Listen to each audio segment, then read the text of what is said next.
Sir చాలా press మీట్లు చేస్తూ ఉంటాం. ప్రతి సినిమాకి సంబంధించి మాట్లాడుతూ ఉంటాం. ఈ ఈ ఈ ప్రెస్ మీట్ వెరీ స్పెషల్. ఒకటి గేమ్ చేంజర్ టీజర్ రిలీజ్ చేసాం. సంక్రాంతికి జాన్ 10కి రిలీజ్ కాబోతుంది.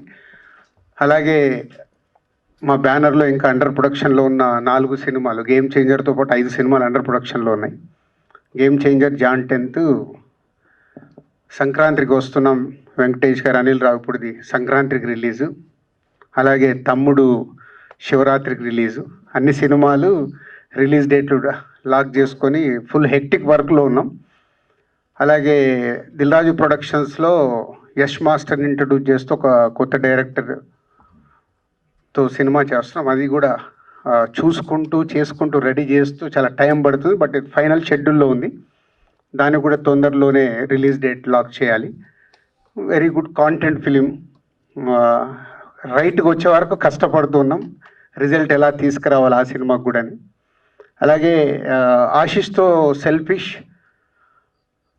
50% షూటింగ్ అయింది. సుకుమార్ గారు పుష్ప అయిపోయే వరకు హోల్డ్ చేయండి, పుష్ప రిలీజ్ తర్వాత సుకుమార్ వాంట్స్ టు కేర్ తీసుకోవాలి, తన అసోసియేట్ డైరెక్టర్ అండ్ ఆశీష్ కాబట్టి హోల్డ్ చేయమంటే అది హోల్డ్ చేసిలో పెట్టాను. సుకుమార్ పుష్ప రిలీజ్ అయ్యాక వచ్చి టోటల్ తనే టేక్ కేర్ చేయబోతున్నాడు ఆ ప్రాజెక్ట్ని.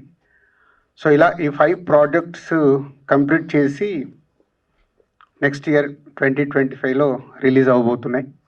అలాగే 2025లో ఇవన్నీ కంప్లీట్ అయ్యాక విజయ్ దేవరకొండతో, రవికిరణ్తో ఒక సినిమా ఆల్రెడీ ఫైనల్ అయింది. అది 25లో స్టార్ట్ అయ్యి 26లో రిలీజ్ కాబోతుంది. అలాగే నితిన్తో, బలగం డైరెక్టర్ బలగం వేణుతో ఎల్లమ్మ ప్రాజెక్టు ఫైనల్ చేసాం. అది 2025లో బిగినింగ్లో స్టార్ట్ అయ్యి దసరాకు రిలీజ్ చేయాలని ప్లానింగ్లో ఉన్నాం. సో ఇవి కాకుండా ఇంకో 2-3 ప్రాజెక్ట్స్ స్క్రిప్ట్స్ ఫైనల్ స్టేజ్లో ఉన్నాం. అవి ఫైనల్ అయిన తర్వాత ఇంకా దానికి సంబంధించిన స్టార్స్ ఏంటి అని అనౌన్స్ చేయాలి. సో ఇంత బిజీ క్యాలెండర్లో ఉన్నాను 2025 రిలీజులు కానీ చేయబోయేటి కానీ. సో ఇవన్నీ శ్రీ వెంకటేశ్వర క్రియేషన్స్ అండ్ దిల్రాజు ప్రొడక్షన్స్లో జరుగుతుండగా ఒక 1 ఇయర్ నుంచి నాలో ఒక ఆలోచన ఏంటంటే, బిగినింగ్లో నేను ఒక్కొక్క సినిమా చేస్తున్నప్పుడు కొత్త డైరెక్టర్లతో కూర్చొని ఆ స్క్రిప్ట్ని ట్రావెల్ చేస్తూ దానికి సంబంధించిన మ్యూజిక్, దానికి సంబంధించిన ప్రమోషను, ఇలా ప్రతి ఒక్కటి నేను ఇన్వాల్వ్ అయ్యి చేస్తూ ఉండేవాడిని.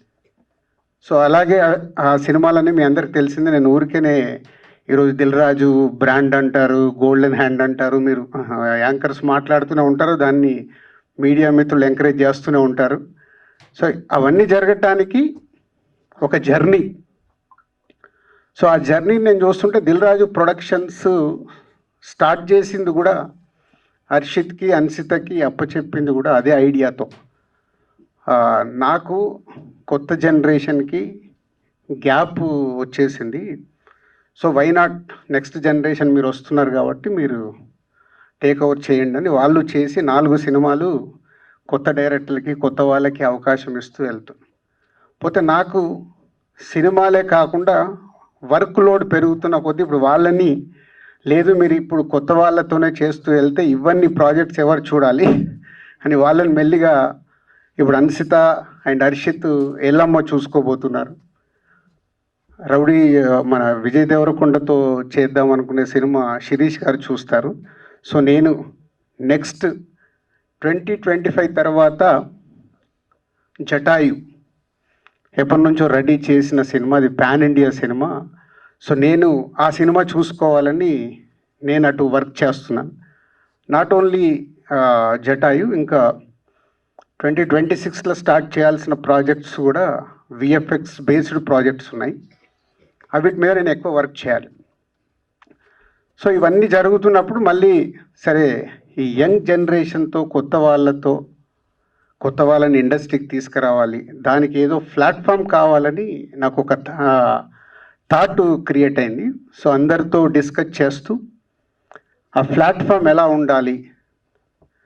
సో నేను బిగినింగ్ డేస్లో ఒక కొత్త ప్రొడ్యూసర్గా ఎంటర్ అయ్యి కొత్తగా డైరెక్టర్లను ఇంట్రడ్యూస్ చేసి ఈరోజు ఆ దర్శకులు కానీ మా జర్నీ కానీ అంటే ఒక సుకుమార్తో జర్నీ, దాంతోపాటు ఆర్య, అల్లు అర్జున్ ఈరోజు పాన్ ఇండియా బిగ్ స్టార్, అలాగే ప్రభాస్తో ఒక జర్నీ, మున్నాతో స్టార్ట్ అయిన మా జర్నీ వాళ్ళ ప్రభాస్ పాన్ ఇండియా స్టార్, అలాగే ఎన్టీఆర్ గారితో బృందావనం చేసిన ఎన్నో సినిమాలు డిస్ట్రిబ్యూట్ చేయడం వల్ల మా ఇద్దరి మధ్యలో ఉన్న అనుబంధం, ఆయన ఈరోజు పాన్ ఇండియా స్టార్. అందరం అలా 20 ఇయర్స్ వెనకకి తిరిగి చూస్తుంటే ఈరోజు రామ్ చరణ్ గారితో చేస్తున్న సినిమా కానీ, మహేష్ గారితో చేసినవి కానీ, పవన్ కళ్యాణ్ గారితో ఒక సినిమా చేసిన నా అభిమాన హీరో ఆయన, సో వకీల్ సాబ్. సో ఇట్లా ఈ జర్నీ చూసుకుంటే 20 ఇయర్స్లో అందరము